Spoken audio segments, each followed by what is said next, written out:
अस्सलामुअलैकुम friends, Sam recipes में आप सबको खुशामदीद। आज हम बना रहे हैं बीफ कढ़ाई, जिसके इंग्रेडिएंट्स बहुत ही इजी हैं और बहुत कम इंग्रेडिएंट्स हैं। इसके लिए हम बना रहे हैं हाफ़ के जी का। अगर आपको 1 kg का बनाना है या ज़्यादा बनाना है तो आप उस हिसाब से क्वांटिटी डबल कर सकते हैं। यहाँ मैंने लिया है हाफ़ के जी बीफ और ये हाफ़ के जी ही टमाटर हैं जिन्हें मैंने छोटा छोटा काट लिया है, और ये ज़ीरा है जिसको मैंने भून कर और फिर मोटा मोटा सा कूट लिया है। और इसके मसालों में बस बहुत कम इंग्रेडिएंट्स हैं। 2 चम्मच अदरक लहसुन पेस्ट और हाफ़ टी स्पून ये इसमें हल्दी जाएगी, और अपने टेस्ट के हिसाब से नमक, और ये जो पिसा हुआ धनिया है वो 2 टेबल स्पून, और कूटी लाल मिर्च 2 टेबल स्पून। अब हम रेसिपी, और ये पानी इसमें जाएगा 2.5 कप्स। अब हमने एक पतीली में 1 कप ऑयल डाल दिया है। आप अपने हिसाब से ऑयल की क्वांटिटी कम ज़्यादा कर सकते हैं, क्योंकि कुछ लोग कम ऑयल खाते हैं, कुछ ज़्यादा खाते हैं। मैंने 1 कप लिया है। अब इसमें हम बीफ ऐड कर देंगे और इसको बिल्कुल ज़रा सा भूनेंगे, ज़्यादा नहीं भूनना है, बस इसकी स्मेल इसमें से चली जाए।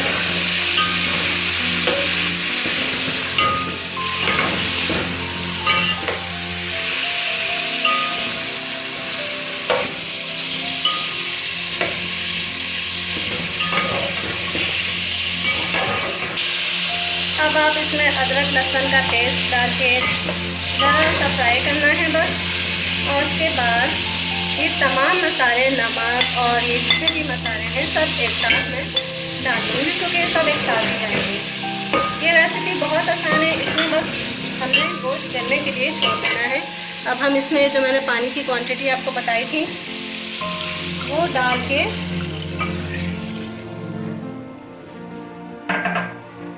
और बस इसको कवर करके हमने रख देना है जब तक कि गोश्त गल जाए। इसमें तकरीबन हमें 1 से 1.5 घंटा लगेगा गोश्त गलने में।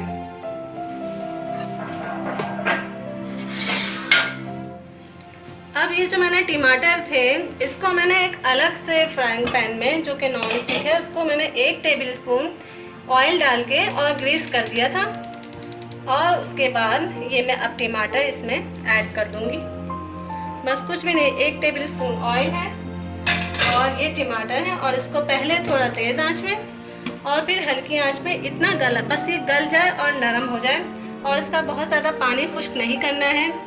इससे ये होगा कि इस रेसिपी में टमाटर आपको रेड, जो उसकी रेडनेस होती है कढ़ाई की, जो कि बहुत प्यारी लगती है, वो बरकरार रहेगी। और फिर उसके बाद हम ये लास्ट में ऐड करेंगे टमाटर भी और ज़ीरा भी। जी फ्रेंड्स, ये देखिए अब हमारा गोश्त बिल्कुल गल चुका है और ऑयल इसने छोड़ दिया है गोश्त ने, सारे मसाले बिल्कुल भुन गए हैं। साथ ही साथ हमने ये जो आपको बताया था कि टमाटर हमने अलग से इसको गलाना है, तो ये इसको अबाउट 15 to 20 मिनट्स लगे थे बिल्कुल स्लो आंच पे। इसको फिर ये शक्ल आ गई थी, आप देख रहे होंगे थोड़ा थोड़ा सा इसमें अभी गीला पानी है, तो इसको इसी तरह से रखना है। और इन द मील टाइम हमने ये अपना ये तैयार करके रख लिया था ये गार्निशिंग के लिए। ये 7 से 8 हरी मिर्चें हैं, हरा धनिया, और ये छोटा सा एक अदरक का टुकड़ा है। अब जो हम इसमें ये ऐड कर देंगे, जो टमाटर जो बिल्कुल तैयार है इसमें हम ऐड करेंगे।